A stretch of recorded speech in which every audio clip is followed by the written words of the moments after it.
And good afternoon. Hey, Jagjeet, it's great to see you. Thank you, Ben. Thanks for having me on your show. And how does it feel? We're down at Sepang, the Sepang International Circuit for the GT World Challenge Asia. How does it feel to be back at the racetrack? To me, it's just another race weekend. I mean, I've been coming here since the circuit opened, really. Yeah, but good to see new drivers, young drivers especially, making a name for themselves. So it's always good to see something new. Because I mean, you've been involved in Malaysian motorsport for quite a while, right?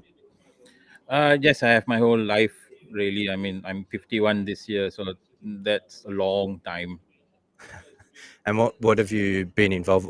Have you been a driver, a racer yourself, or have you been more on the management mechanic side of things? I've practically done it all. Okay, so when I was young, the reason I got into motorsport and why I say my whole life is because my father used to race. So at a very young age, I was taught to work on race cars and what a racing team is all about. I was given a task and stuff like that. So the first 20 years of my life was basically centered around racing and racing teams, and then I got into rallying as a driver, and the next 20 years of my life was spent in rallying. And then I retired quite early, quite sort of, because I wanted to organize events. So it was like there was, to me, I saw a need for more user-friendly events, as in like grassroots racing or grassroots rallying or whatever, grassroots events, motorsport events. So I hung up the steering wheel to start organizing events. I've been doing it happily ever since, and currently I manage and I run a team that competes in Gymkhana overseas. So there's the Gymkhana Asia Pacific Championship, and there's also one coming up, which is the World Motorsports Games by FIA. They have a Gymkhana category newly introduced. So my focus now is Gymkhana. I'm still around. I mean, I still support racing. Either I'm a steward for the Motorsports Association of Malaysia, or like today, I'm here to support the team. So I'm here as a member of the media, taking photos, talking to people, and finding out what's going on, and just helping them spread whatever news and views and stuff like that on my Facebook page. So Okay, and whereabouts is the venue for the Gymkhanas here in Malaysia? Because is it still down at the where was the big car park place? Shah Alam, that's where it started. Basically, drifting in Gymkhana started at the Shah Alam Stadium car park. Okay, but was it the what was the other place? Mayaps? Maya? Yes, but that came along later. Maps, yes, Okay. that came along later. But Shah Alam is it's where everything started when drifting and Gymkhana came along back in 99, 2000. Yeah. So that's where it started. But now it's all over the country, so that's a good thing. Oh, right. So it's not just at Sepang or Shah Alam now. You're taking it to different areas of Malaysia. Yes. So there've always been events, different areas of Malaysia, including East Malaysia, Sabah, and Sarawak. But they've always been like events which very lonely. I would call them lonely because nobody knew each other. The organizers did not know each other. The drivers definitely did not know each other. So I kind of got everybody together, and like East Malaysians have been coming to West Malaysia to compete, and likewise West Malaysians going to East Malaysia, and that makes it easier for me to choose a driver when I take them overseas, because when we go overseas, it's country versus country. So obviously I need the best drivers from Malaysia, and I need to be at those events to see who's good enough. Then I kind of scout them, and I call selected drivers over to a selection event, and I pick the best of the best. Okay. And how long is the Malaysian Championship? Are you They running it as a championship? Or? That's the thing. Okay, good question. We've never had an official Malaysian Gymkhana Championship. We have like something like 15 events a year, which is not bad. It's not good, but it's not bad either. So planning with the MAM to actually organize a proper championship, hopefully starting next year. Okay, right. And then somehow that's connected to the international or the world Gymkhana Yes, championships. that's true. Oh, wow. So different names in different countries, but it's basically the same thing. So like in the UK, I think they call it auto test, and some countries they call Gymkhana, Autokana, but they're basically the same thing. So point A to point B, you have cones. So they're not run in on racetracks, or at least they don't need to be. Although in Japan they do. So it's just a matter of knowing how to make handbrake turns. There's some drifting involved, figure eight turns, 180, 360s, donuts. You would need skills that's needed in rallying, drifting, and also racing because you need to get your lines right. Right. Okay. So we can soon call you Jagjeet Singh, the king of Malaysian Gymkhana. Well, not because as a driver, I'm not. I mean, I've retired as a driver, but I am trying to bring people up. So basically, I'm giving, I'm a creator of opportunities Right. in this sense. Okay. Yeah. Ah, great. And I've noticed, and just talking, if you could talk a little bit lower, but I've been noticing recently in the past several months that you're getting involved with electric cars. You're doing something with electric. Yeah. Okay. So all that started when I back in what 2010, 2011, I was very interested in biofuels. So we had a team. Um, we ran biodiesel rally cars. One biodiesel rally car and another was bioethanol, so biofuels. But back then in Malaysia, it wasn't a big thing, so nobody really paid attention to what I was doing. But I did it anyway. You know, it's a good avenue to learn.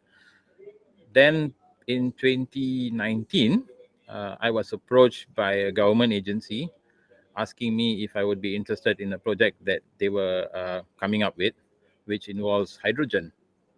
So obviously, I jumped at the chance, and it wasn't just hydrogen as fuel, but it was hydrogen electric. Mm. So to me, it's a no-brainer. So I said yes, and they got me on the project, and we spent the whole of 2019 setting up and equipment and testing and whatnot. So all this actually relates to road cars, road going cars, nothing to do with motorsport. Right. But me being a motorsport person, I told them, I'm sorry, I have to link this to motorsport. Are you okay with that? And they said, yeah, why not? So they asked me how, and I gave them the obvious answer. Motorsport is R&D. Mm. So if you fit the equipment, I mean, hydrogen fuel cells, electric components, electric kits, and stuff like that. If you fit it into a road car, we Mm. can't do road testing without. We can't do road testing safely. Mm. We need approvals from different agencies, road transport department, the police, and all that. But if we fit all these components into a motorsport vehicle, we can just take the motorsport vehicle out to a track, and we can do whatever testing that's necessary. I mean, it's still a motorsport vehicle. So what I did was I used my own car, which was a Super 7 kit car, removed the engine, added in, but replaced the engine with a electric kit, right? And added on hydrogen components to it. And we did our testing. So, well, they're happy with my suggestion of Mm. using motorsport. And they've actually allowed me to continue with that. Right. So it started off as using motorsport as an R&D, but now I'm actually going to use these vehicles that we have in motorsport itself, starting with Gymkhana. Right. And the beauty about Gymkhana is at the highest level, at the FIA World Motorsport Games, the vehicles that are going to be used or supplied in that event are electric cars. So Ah, it's just nice because top level electric cars, and what I'm doing here now in Malaysia, entry level electric cars. right. So you see the connection. So it's a good Yeah. thing. Yeah, it worked out in my favor actually.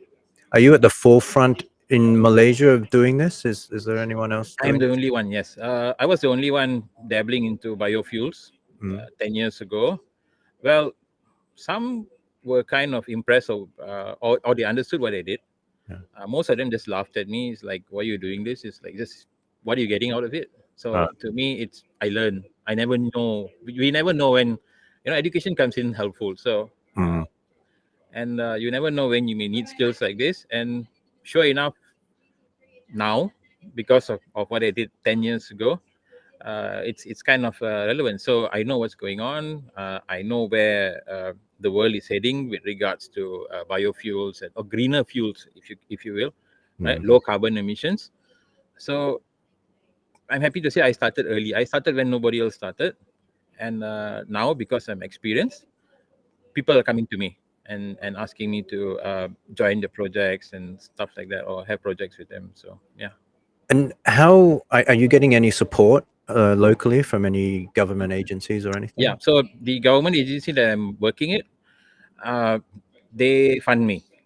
They Okay. fund me. It's a lot of work. I mean, we don't just spend money doing nothing. So there is an end goal. But like I said Well, earlier, it is so motorsport. I mean, yeah, exactly. money So to so do like I nothing. said, so motorsport was never part of the picture. Right. If that worked with somebody else, motorsport would not be in there. But Mm. motorsport is a big part of my life. So anything I do, I try to include motorsport. So that's why you see me dabbling into electric cars, but also motorsport. So I'm like bringing electrification of vehicles into motorsport, cars and bikes. And how long do you think it's going to take, or for this to catch on, or what is the ultimate goal in doing this? Do you want to have a series, or do you want to develop the technology to put into any kind of racing car? Okay, to answer that question, we are actually ready to go, but the problem is cost. Okay, Okay. so looking at Europe, you have the latest would be ETCR, touring cars, electric. Right. You've got uh, Rallycross that's electric. Obviously, you've got Extreme E, you've got Formula E. Even Le Mans is going well, not so much electric, but in 2024 they will have a category specifically for hydrogen-powered vehicles. It's called the H24. They have a couple of cars ready and testing. So what's happening elsewhere in the world, mainly Europe, we have already started to dabble in right here home in Malaysia, right, but on a much smaller scale. So instead of being left behind, so we know this is the future elsewhere in the world, and we are doing something similar but on a much smaller scale. Mm. But then again, it doesn't matter, because even if it's a smaller scale, because we kind of train ourselves, and I learn and then I teach. Right. See, so well, I'm a bit too old to join other teams now, but younger people that I train may join some teams somewhere else in the world. They in 2024, you never know. We might have a Malaysian engineer who's well versed with hydrogen systems, hydrogen fuel, hydrogen electric, in one of the Le Mans teams, right? Right. So yeah, there's no harm thinking that way along those lines. So Well, true. Yeah. I mean, it's really establishing through your developments. correct. It's really laying the foundations of developing the personal talents, Correct. local Malaysian Well, I talents. have this motto, so we shouldn't be late to the party. Mm. That's it. We don't wait for things to happen and then we move. Right. So, uh, well, I'm alert. I know what's going on with regard to EVs and hydrogen and the future of motorsport. I know what's going on. I'm also linked to the FIA, so every time they plan something, even if it's not announced yet, every time they plan something, I kind of know, and Right. then I see if I can do it here in Malaysia on a smaller scale, obviously.